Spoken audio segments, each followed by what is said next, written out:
പ്രകാശിക്കൂലേ? കോടിക്കണക്കിന് റിയാലല്ലേ 2 ഹറമിലും ഇവിടുത്തെ ഗവൺമെന്റ് ചെലവാക്കുന്നത്. നബിദിനം ആഘോഷിക്കൽ ഇസ്ലാമിന്റെ ഒരു ഭാഗം, മുഹബത്തിന്റെ ഭാഗമാണെങ്കിൽ മദീന വെട്ടിത്തിളങ്ങൂലേ ആ ഒരു മാസം. പക്ഷെ ഇവിടെ അങ്ങനത്തെ സംഗതി ഇല്ല. എന്തുകൊണ്ടില്ല? ദീനിൽ അങ്ങനത്തെ സംഗതി ഇല്ല. കാരണം ഇവിടുത്തെ ഉലമാക്കൾ ഖുർആനും ഹദീസും വെച്ചിട്ട് അധികം മനസ്സിലാക്കുന്നത്. ആരെയും തലച്ചോറല്ല, ആരുടെയും അഭിപ്രായമല്ല, ആരുടെയും സങ്കല്പങ്ങളല്ല, ഖുർആനും ഹദീസാണ്. അതുകൊണ്ട് മനസ്സിലായിക്കോളി. മുഹമ്മദ് മുസ്തഫാന്റെ നാട്ടിൽ വന്നിട്ട് മുഹമ്മദ് സല്ലല്ലാഹു അലൈഹി വസല്ലം തങ്ങളെ അറിയാതെ വിദഅത്തിന്റെ ഖുറാഫാത്തിന്റെ അഹരികാരായിട്ട് മടങ്ങരുത്. ഇനിയും അങ്ങോട്ട് പോവരുത്.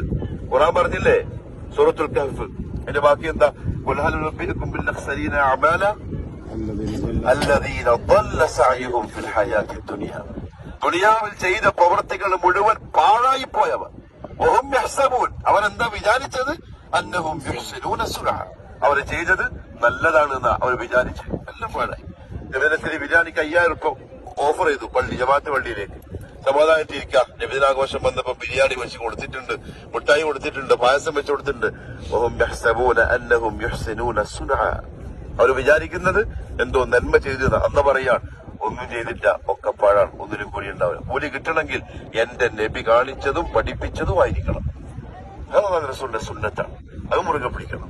സ്വലാത്ത് വർദ്ധിപ്പിക്കണം, സുന്നത്ത് നിസ്കാരം വർദ്ധിപ്പിക്കണം. നബിദിനം റബീഉൽ അവ്വൽ മാസം